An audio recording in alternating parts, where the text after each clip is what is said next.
بسم اللہ الرحمن الرحیم۔ جذبات کی لہریں کیوں ابھرتی ہیں؟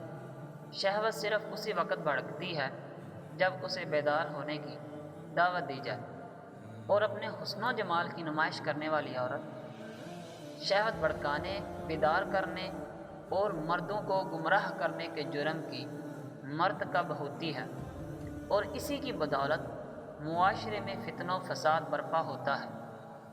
معاشرے کی اکثریت ان جوانوں کی ہوتی ہے جن میں شباب کی لہریں موجزن یعنی موج مارنے والی ہوتی ہیں، اور وہ بے حجاب حسن کو دیکھ کر ساحل سے اچھل اچھل پڑتی ہیں۔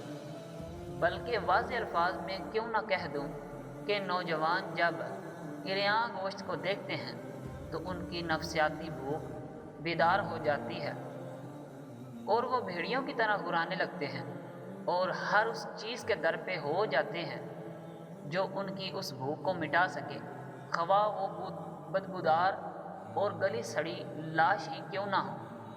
وہ مکھیوں کی طرح اس پر ٹوٹ پڑتے ہیں۔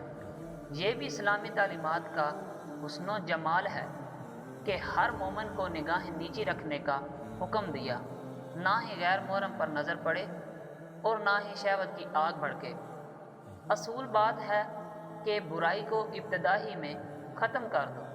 عام مشاہدہ ہے کہ جن لوگوں کی نگاہیں بے قابو ہوتی ہیں ان کے اندر شہوت کی آگ بھڑکتی رہتی ہے، حتیٰ کہ انہیں فحاشی کا مرتکب کرا دیتی ہے۔